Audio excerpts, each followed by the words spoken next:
Good morning, ladies and gentlemen. Welcome to this virtual celebration of International Women's Day. My name is Catherine Kitts, Councillor for Ward 19, Cumberland, and I have the pleasure of being your Master of Ceremony this morning. Good morning, ladies and gentlemen. Welcome to this virtual celebration of International Women's Day. My name is Catherine Kitts, and I have the pleasure of being your Master of Ceremony this morning. Unfortunately, due to the ongoing COVID-19 pandemic, we are not able to gather in person at City Hall for the traditional International Women's Day breakfast reception that so many of us have enjoyed over the years. This year, we are delivering this event to you virtually, in your homes or offices, directly from the Mayor's boardroom in the beautiful Heritage Building on Elgin Street in downtown Ottawa. It is important to acknowledge that Ottawa is located on unceded territory of the Algonquin and Anishinaabe Nation. I would like to honor the land and the peoples of the Algonquin and Anishinaabe Nation whose ancestors have lived on this territory for millennia and whose culture and presence have nurtured and continue to nurture this land. It's important to acknowledge that Ottawa is located on unceded territory of the Algonquin and Anishinaabe Nation. I'd like to honour the land and the people of the Algonquin and Anishinaabe Nation, whose ancestors have lived on this territory for millennia. This year, we have an incredibly special guest of honour and an exceptional treat for you from a talented young woman at the close of today's celebration. In a few moments, we will hear from Councillor Theresa Kavanagh, Council Liaison for Women and Gender Equity, and following that, we will enjoy an armchair discussion between His Worship Jim Watson, Mayor of the City of Ottawa, and Dr Vera Etches, Chief Medical Officer of Health for Ottawa Public Health. So stay tuned. But first, it is with great pleasure that I invite Mayor Watson to deliver some opening remarks.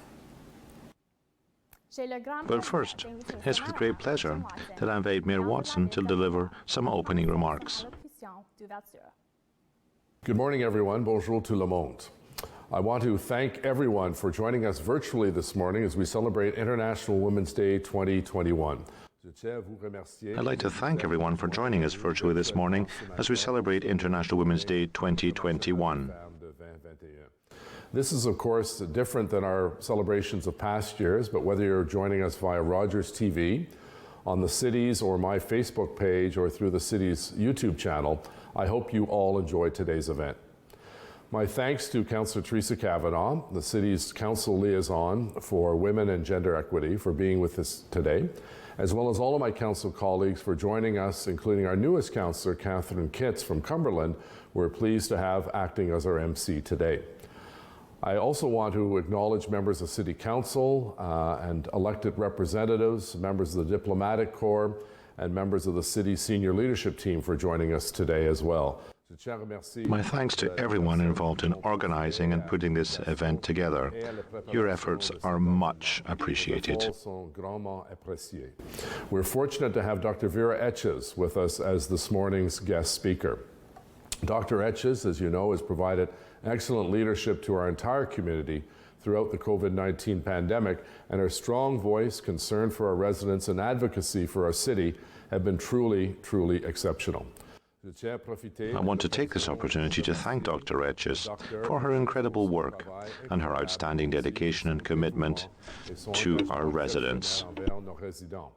While many of us know Dr. Etches for her work during the pandemic, most will not know the rest of her story, and today I'm happy that she'll share some of her impressive background with us all. The theme for this year's celebration is Choose to Challenge. The theme for this year's celebration is Choose to Challenge.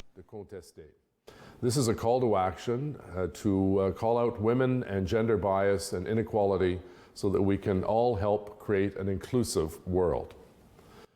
Here in Ottawa, we're fortunate to have incredible female leadership, as well as exceptional female staff working on the COVID-19 response front lines, who are out there in our community making a huge impact on residents. Women working right across our city as doctors, nurses, paramedics, OC Transpo operators, personal support workers, grocery store clerks, police and bylaw officers, firefighters, I could go on and on, working to help us remain safe and to provide these essential services during this difficult time. To all the women who are parents and who have been working hard while their children are at home, a lot more than usual, we know these times aren't always easy and that you are stretching yourself thin trying to manage it all. Each and every one of you deserve a huge thank you for all that you do. Not just throughout the pandemic, but every single day of the year. The COVID-19 pandemic has also shown us that pandemics impact women and girls disproportionately. Evidence shows existing gender gaps in access to social services are heightened, putting women at a higher risk of isolation, food insecurity, loss of income and livelihood, and gender-based violence. This year, International Women's Day is a good opportunity to bring attention to this issue. International Women's Day takes place annually on March 8th and is a global event celebrating the economic, political, cultural, and social achievements of women while marking a call for action for accelerating gender parity. There has been recent growing awareness surrounding the issue of women and gender equity, not only in our cities and governments, but also in our families and within our close relationships as well. It's promising to see that with every debate and discussion, we're seeing advancements and a cultural change all around us. Councillor Kavanagh will be speaking to the city's Women and Gender Equity Strategy in her remarks, and I also wanted to acknowledge the great work of our staff on this initiative. The strategy, which has the goal of ensuring that the city's services, strategies, and plans integrate a women and gender lens and promote women and gender equity, will be presented at the Community and Protective Services Committee later this month and at City Council in April. We recognize that women and gender inequities have ripple effects on the well-being and development of our whole community. Women and gender equity are key to building vibrant and inclusive communities and to creating a city for all residents. It will ensure that the city's workforce is qualified and reflective of the diverse population it serves. It will also create a respectful and inclusive workplace that is equitable to all employees. I'm pleased to announce today that the city has signed the Electricity Human Resources Canada Leadership Accord on gender diversity. I'm pleased to announce today that the city has signed the Electricity Human Resources Canada Leadership Accord on gender diversity. Electricity Human Resources Canada is a national not-for-profit organization that conducts research and develops tools to support the human resource challenges and opportunities in the electricity and renewable sectors. This accord is a public commitment by the City of Ottawa to promote gender diversity within our organization. We're also working to ensure that women are fully supported and are provided with equal opportunities to grow and develop to their full potential. We look forward to taking action on the commitments of the Accord, which align with our commitments of the Women and Gender Equity Strategy, as well as our Diversity Inclusion Corporate Plan. Finally, today is an opportunity for all of us to pay tribute to inspiring women everywhere who have made a difference in the lives of others, and to celebrate the women who have led and continue to lead the way towards an equal and just society. Right here in Ottawa and all around the world, women have helped to bring positive change to so many different facets of life. In business, in medicine, in politics, in education, in law, in arts, and in sports. We are also fortunate to have many incredible female leaders in our city. You should all be very, very proud of your accomplishments, not just today, but every single day in the year. And I urge everyone to continue to lead by example and inspire a whole new generation of women to become future leaders in our community, our city, our country, and the world. While I hope to see you all in person for next year's event, I want to wish all of you a very happy International Women's Day. I want to wish all of you a happy International Women's Day. Thank you very much for joining us. Merci pour votre participation. À la prochaine. Thank you, Your Worship. Merci, Votre Honneur. It is now my pleasure to invite Councillor Theresa Kavanagh, Council Liaison for Women and Gender Equity, to deliver her remarks. It's now my pleasure to invite Councillor Theresa Kavanagh, Council Liaison for Women and Gender Equity, to deliver her remarks. Good morning, everyone, and welcome to the Mayor's Annual International Women's Day celebration virtual edition. As the City Council Liaison for Women and Gender Equity, it is my honor to be here and to wish everyone a happy International Women's Day. I'm always very happy to be able to co-host with the Mayor, and I want to thank his office and the many people who organized and contributed to this important event. Thank you. My thanks to Councillor Kitts for being our MC today. And I'd like to make a very warm welcome to our keynote speaker, Dr. Vera etches, Ottawa's Medical Officer of Health. I also want to recognize my colleagues and all members of the Council Sponsors Group. I'd like to thank them for their work in developing the city's first women and gender equity strategy. This strategy is being implemented so that everyone, regardless of their gender, age, abilities, religion, race, or income, can fully participate in all aspects of life in Ottawa. I want to recognize the incredible work of our Women and Gender Equity Specialist, Sausan Al-Rafayeh. I want to thank everyone in the organization who is working to move forward on our strategy. Mayor Watson has announced that the City of Ottawa has signed the Electricity Human Resources Canada Leadership Accord on gender diversity. This is a milestone for the City of Ottawa and an important public commitment to gender equity within the corporation. I want to thank the leadership of our council and our mayor for their work and commitment on the initiatives of bringing our workforce that really represents Canada's people.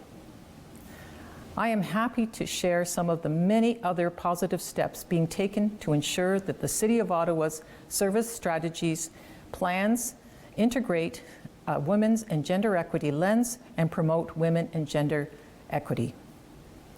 We started building this strategy with public engagement sessions in the summer of 2019, comprehensive public and staff consultations, a major public engagement forum, a consultation through our online platform, Engage Ottawa, provided important direction for the strategy. Based on the findings, the strategy was drafted, including a 2-year strategic framework for Phase 1, 2021-2022. The strategy will be presented to Council for consideration in the coming weeks. We are committed to incorporating equity, diversity, and inclusion in all the way we deliver our services.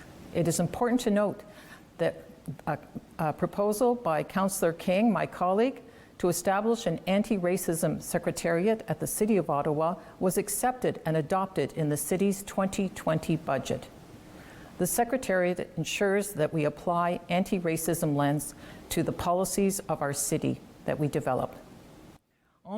Last July, Yusra Osman was hired as the city's anti-racism specialist. He was hired to develop the city's first anti-racism strategy.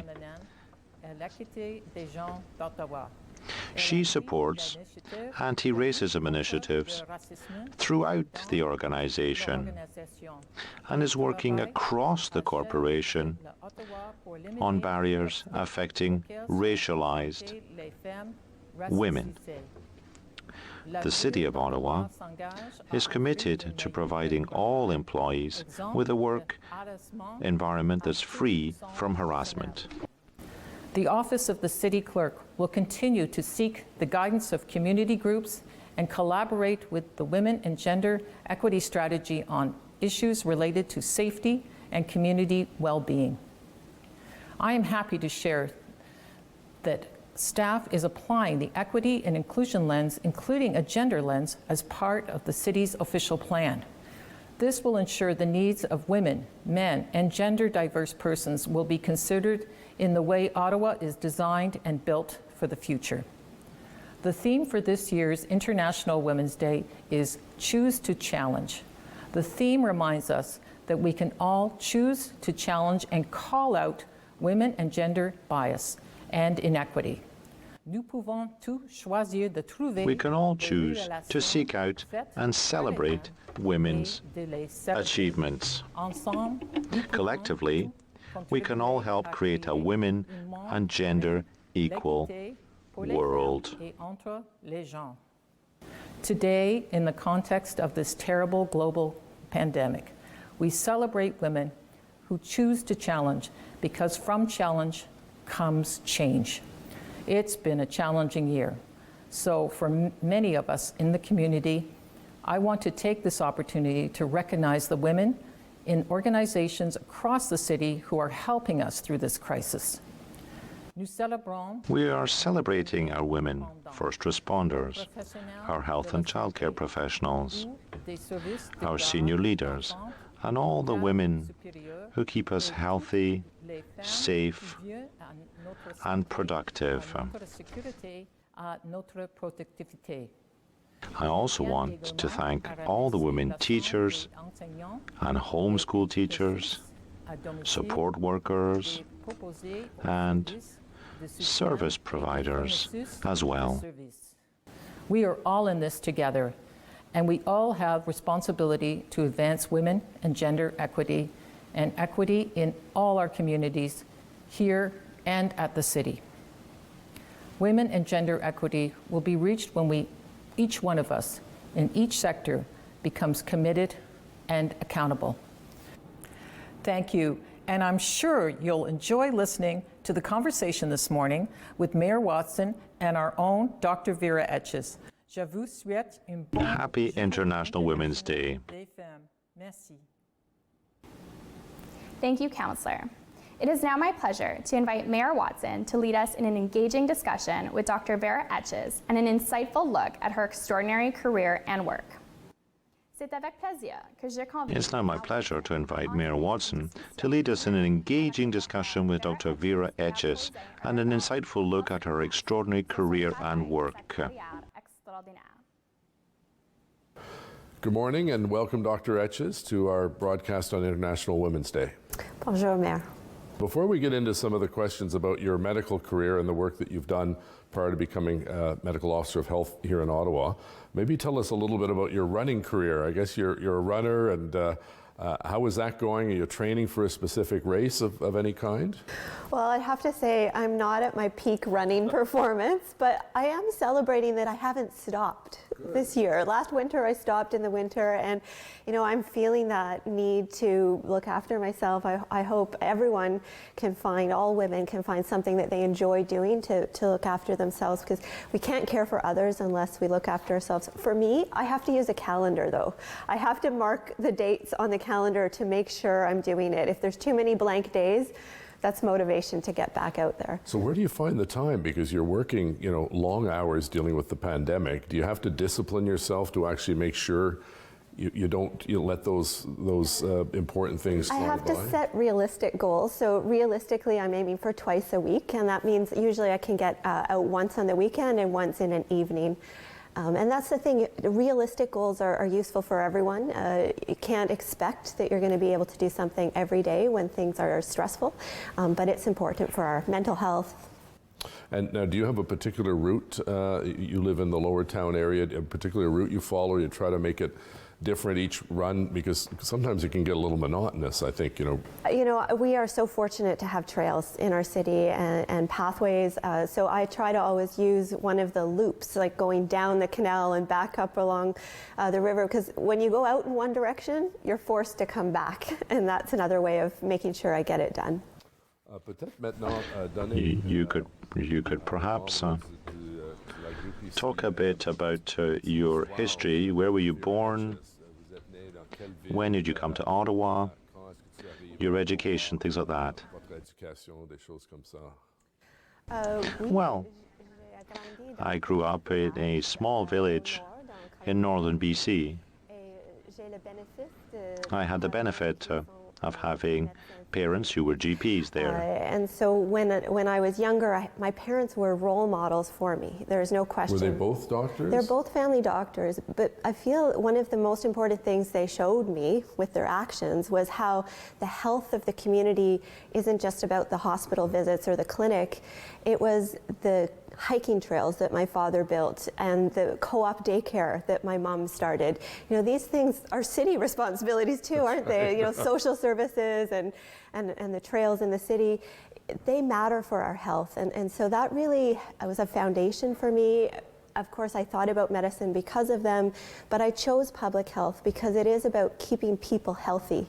De prévenir les maladies et la promotion de la santé, ça c'est important pour moi.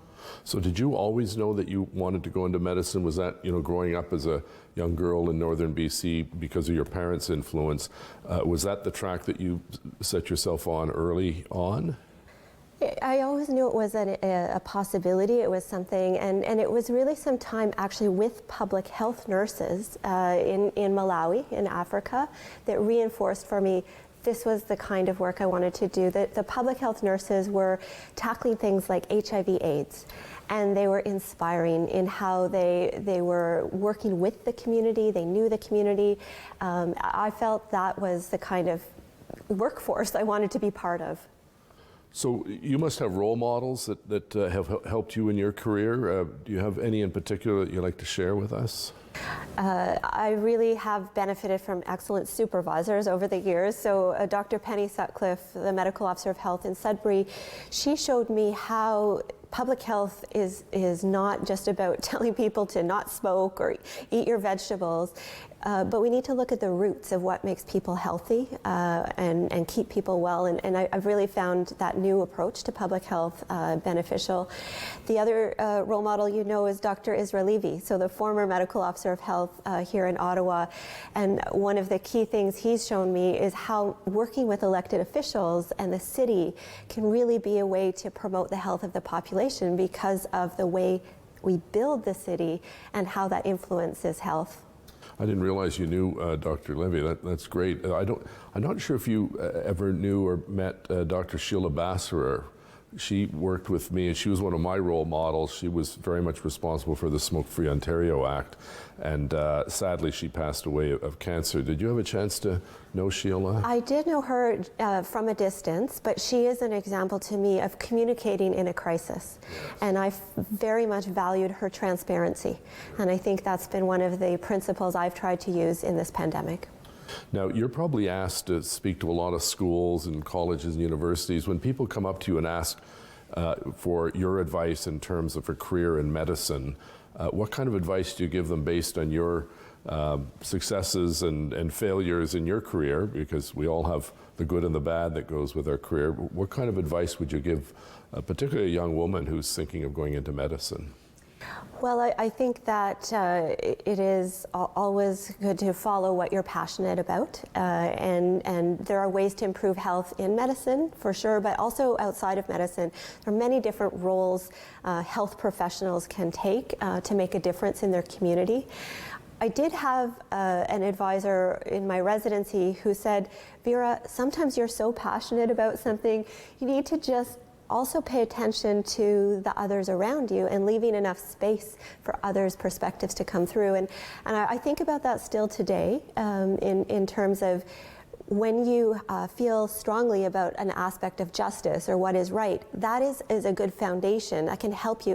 I've found that has been important in this pandemic in responding. I needed to have the strength of my convictions to be able to say, you know, we need to stay home now, or we need to get vaccines to people over 80.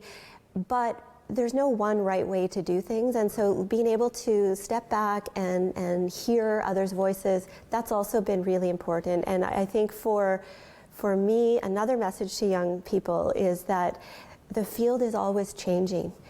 The health challenges we face change, and we need new ideas. We need young people's contributions to shift how we approach them. So you're married, you've got 2 kids. You've got a very time-consuming job, an important job for the community.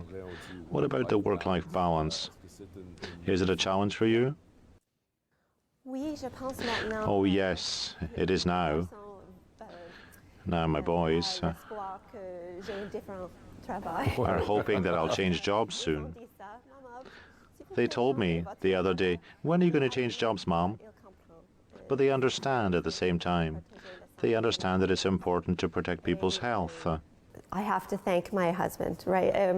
My partner is really doing all of the picking children up from school, dropping them off, homeschooling, making sure we have food to eat, clean clothes. And that's a harder job. I do feel that way, that for those who are parenting full-time, people on their own without supports for that, it takes a lot of energy. And I'm not my best parenting self when I'm tired. We need to really be continuing to keep that self-care in mind to be able to get through this. Now, do your kids, are they old enough they see you on TV and think you're a star? What do they see, what do they say when they see you doing interviews, on Zoom, or turn the TV on and there's Mom on the TV screen? I don't think they've really seen me because they are younger, but they understand I am trying to work on getting rid of COVID, and I think that's something we all contribute to. They hopefully are, realizing when they wear a mask at school, they're part of the solution. It's all of us together. So what do you do in your free time? I would imagine you don't have much free time now. You talked about running, but what else do you do to relax when you're at home, for example? Well, I don't have much free time, but in the evenings sometimes I like to read recipes. So I like to read recipes. I'm actually almost never going to make them, but I love to dream and think about when I could do more cooking. And sometimes I'm able to take away like a little tip or something that will make my very plain dishes more tasty. In the spring, I'm looking forward to getting back outside in the garden. We don't have a backyard, so I grow some vegetables in the front yard, and it's always a battle with the squirrels, right? So I'm learning, what do the squirrels eat? What can I grow and win the battle? You mentioned that I see these beautiful tulips, which are the official flower of Ottawa, and every year the ambassador from the Netherlands is kind enough to give me a bag of tulip bulbs, and I've just given up planting them because the first day they're in there I don't put any, a screening, and they're all gone, or I end up in the spring with one straggling tulip. It looks quite sad in my front yard. So what do you do? Do you have takeout very often? Do you go to you can now go to restaurants with limited capacity, but do you have a favorite takeout kind of food that you like to bring in on a Friday night or a Saturday? Yeah, in our family, we absolutely are keeping things simple. We can't be ambitious, so we need to be realistic with our cooking. And so we do have the benefit of living close to the Byward Market, and so there's takeout options. My family likes the India Cafe and their curries. That's something that helps us out sometimes. Do you have any hobbies, aside from running, obviously, but any pastimes that you enjoy that help you relax? Because you've got a really pressure-filled job. Like, you're on call basically 24 hours a day, and you're in a situation where the spotlight is on you all the time. What do you do to try to relax? Because you talked about your own physical and mental health. You can't be on the job, on alert 24 hours a day. You've got to have something to distract you from the pressures of being the medical officer of health. Yeah, I think the importance is to keep a sense of humor, and so my partner again tries to help, introducing comedies on Netflix and that kind of thing. The work is really taking up most of my time, but in terms of what we all need support from others, and to be able to reach out to friends virtually is another important aspect. A lot of the frontline workers dealing with the pandemic are in fact women, personal support workers, nurses, and others in the field. What kind of advice do you give them? Because they're under a lot of the same pressures, not the same extent obviously as you, because you're the face of Ottawa Public Health, but your colleagues who are public health nurses or people who are in the hospital system and long-term care homes. What advice would you give them to try to put everything in perspective? Because they take a lot of the stress home with them. I think of when my parents were in a long-term care home, and the sadness aspect of the job. You're always saying goodbye to people who are passing away, and that has to have an emotional toll. And with the pandemic, it's just brought even more grief and sorrow to those long-term care homes, but more importantly to their employees. Yes, first of all, I need to say thank you to all of the essential workers, and I want to underline that we can't get through this alone. We do need to support each other. It actually makes a difference to stay connected, even if it's by texting, phone calls. We are, needing to look after ourselves so that we can look after others. I think this has been something that's not easy to keep in mind, but again, blocking time for dinner with your family, or blocking time for that physical activity, it actually will enable us to keep getting through, and there will be an end in sight. There's, one of the challenges we all face is, the uncertainty about this virus, because, it's morphed into other variants and so on. How do you as a professional keep up to date with all of the different news that's coming from, whether it's pharmaceutical companies or the World Health Organization or the Government of Canada?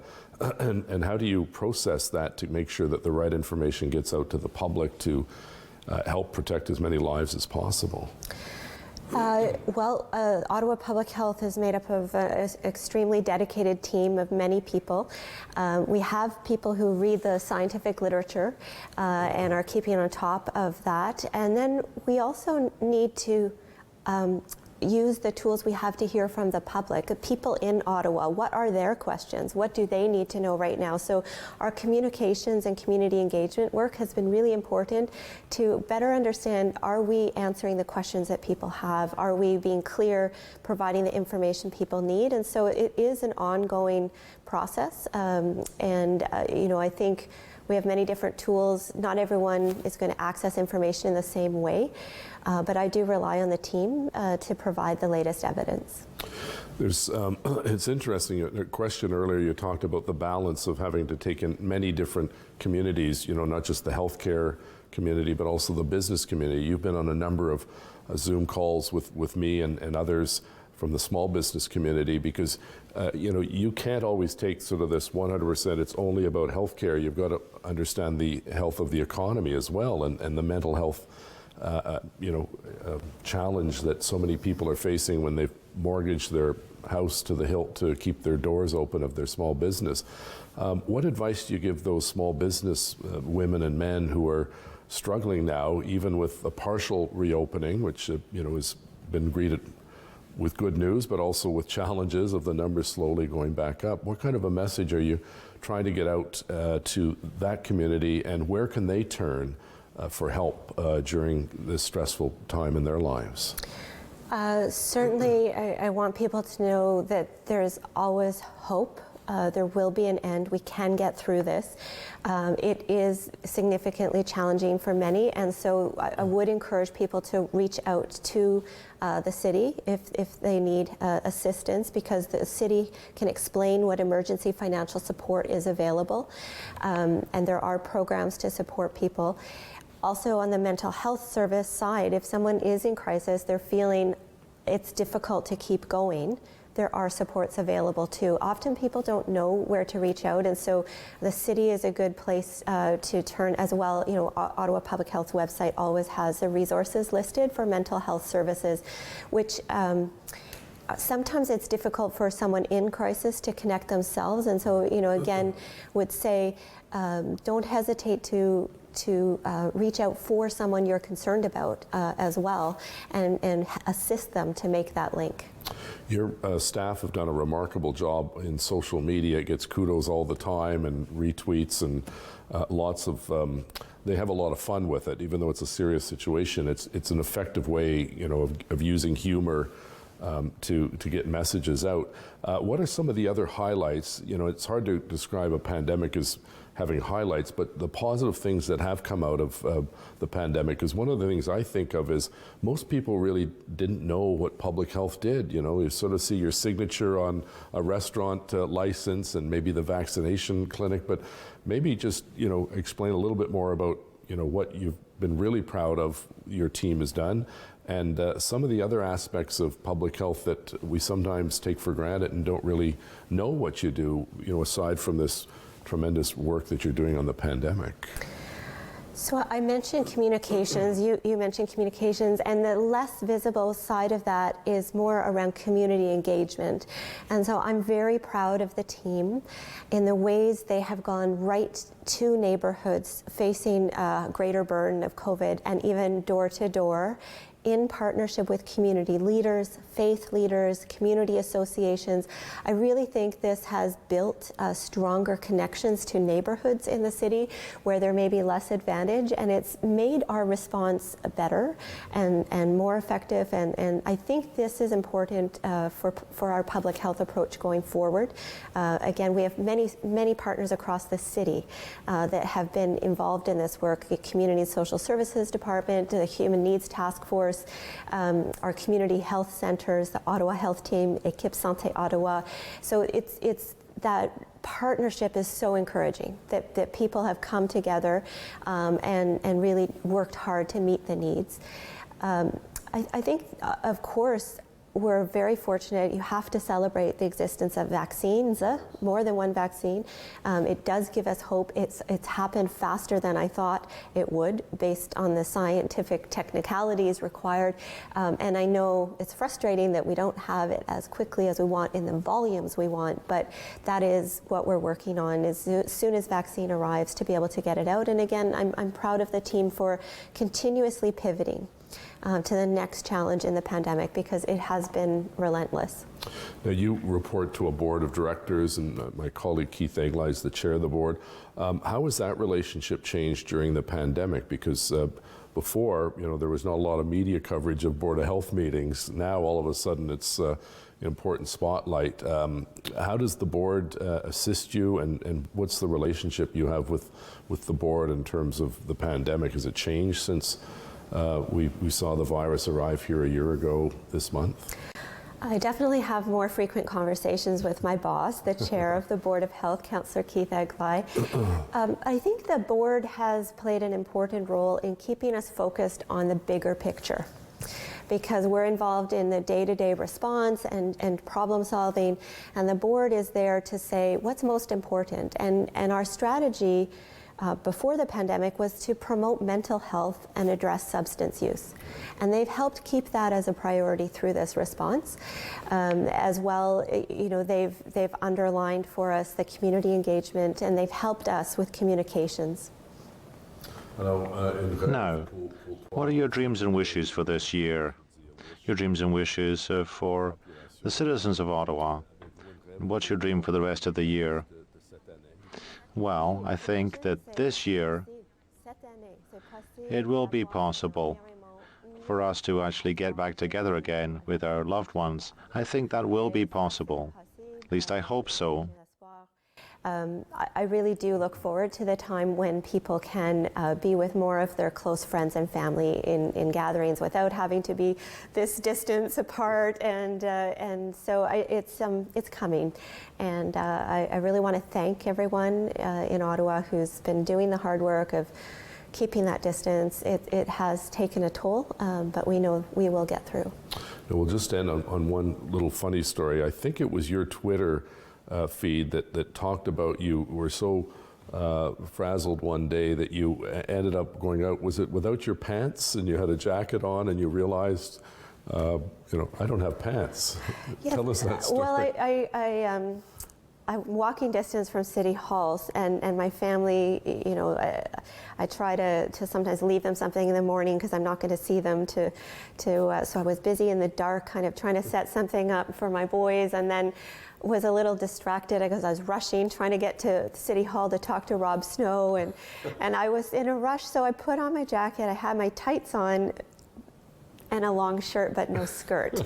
And I didn't notice until I unzipped my jacket in City Hall in front of security, and I was like, oh dear, that was shocking to me. But it also told me, like, this is the kind of situation we're in, where we're under stress, and we have to laugh. Like, we have to recognize, the craziness. And so I did share it on Twitter because I thought, I'm not alone in how people are feeling stressed in the pandemic, and it is good to recognize and laugh when we can. If you can't laugh at yourself is the old expression, but I think people can relate to that, because it's like leaving your coffee on the top of a car and you get so frazzled and you're trying to multitask, and it becomes a real challenge. So I just want to thank you very much for the work that you've done pre-COVID, during COVID, and what the great work you'll do in the future.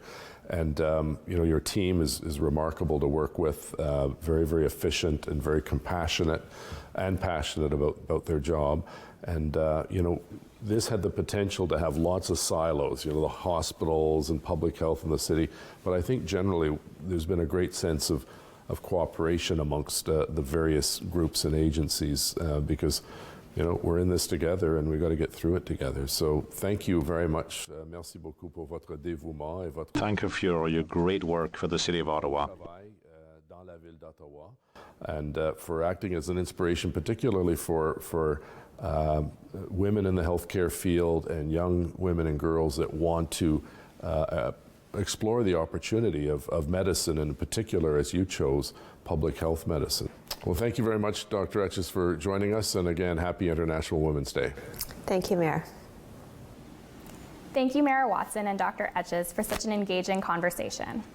Merci, Thank you, Mayor Watson and Dr. Etches, for such an engaging conversation. You truly are an inspiration, Dr. Etches, and we wish you ongoing success in your career as you continue to lead our city safely through the pandemic. Today, as we celebrate International Women's Day, a global celebration of all aspects of women's achievements, I am confident that our next performance will inspire you to take action and to continue having these important universal conversations. Today, as we celebrate International Women's Day, a global celebration of all aspects of women's achievements, I'm confident that our next performance will inspire you to action and to continue having these important universal conversations. Zarah Maria Willow is a multidisciplinary artist, a poet, writer, and storyteller. Her work explores themes such as vulnerability, connectivity, and healing. Zara is passionate about using her art to create space conducive to community building and hopes to continue to share her experience and creativity with the world. Poetess Zarah Maria Willow is a multidisciplinary artist, a poet, a writer, and a storyteller. Her work explores themes such as vulnerability, connectivity, and healing.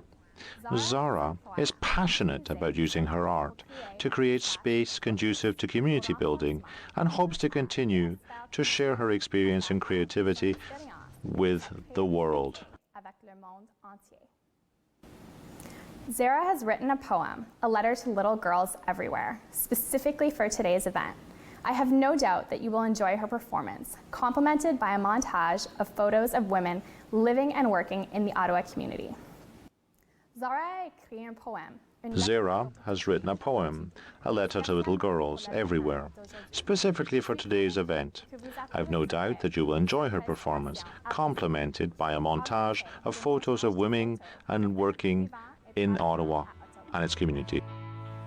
When I was younger, I would wonder, When do little girls become things no longer worth protecting? I'd watch women put on their armor and manicured smiles and face the world with love. I'd wonder why, when they were left all on their own to survive. Little did I know that women are like seeds. We plant ourselves in the earth. With patience and care, we rise. We grow roots and bloom fearlessly under the moon. We become fragrant at the break of dawn. We persist, we adapt, we carry on. Today, I recite this poem to make certain that you know, wherever you are. If the sun has ever touched your skin, little girl, you are loved. Neither I nor anyone else can define for you what it means to be a woman, though I will share with you some of the lessons I've learned. Womanhood is a privilege, heavily weighted. It is to be both brave and loving, to have thick skin soft enough to hold our loved ones close to us when they believe that they are alone. A woman's embrace is a place to call home. Empathy is a gift worth giving. Moments will arise where we feel as though stones are stuck at the center of our chest. Stay calm. Close your eyes and remember that breaths are meant to be taken deeply. Sometimes a deep breath is all we need to remember that though life may not always be easy, we are never alone. This life is made up of all kinds of different feelings, though how you feel about yourself is the most important one of them all. People will attempt to tell you stories about who you are or shouldn't be. Silence those voices swiftly. Learn to listen closely to the beating of your own heart.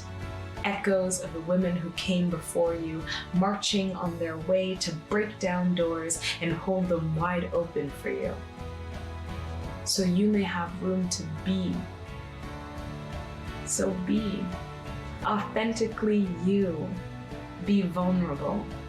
Be gentle in the face of a world unaccustomed to kindness without expectation.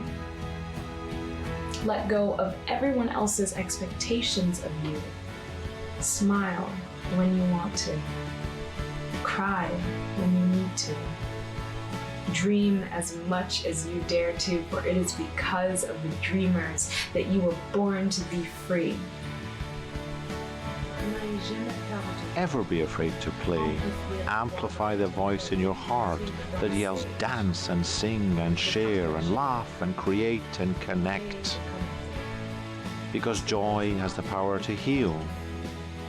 And we are all in desperate need of healing. Never believe that anything in this life is outside of your reach. Stretch as far and freely as you need. Spread your wings and soar. Be sure of your ability to do what has never been done before. Imagine, expand, feed your desire to know. Realize that every challenge is an opportunity to grow. If anyone ever tries to tell you what your role is, tell them we are doctors, activists, and entrepreneurs. We are caregivers, astronauts, and chefs. We are presidents, peacemakers, and creators. We are mothers, daughters, and friends. We are lovers of the greatest kind because we have learnt to embrace self-love even when loving ourselves is not always allowed. And if you do not yet know who you are or how to be, I invite you to chase after your greatest fears. You just might find the best part of yourself there. And remember, as the sun graces your skin, little girls everywhere, you are loved. Thank you, Zara, for that dynamic and passionate performance. Thank you, Zara, for that dynamic and passionate performance. International Women's Day provides an opportunity to pay tribute to inspiring women everywhere who have made a difference in the lives of others. International Women's Day provides an opportunity to pay tribute to inspiring women everywhere who have made a difference in the lives of others. Thank you all for joining us today and for inspiring women leaders of the future. Thank you all for joining us today and for inspiring women leaders of the future.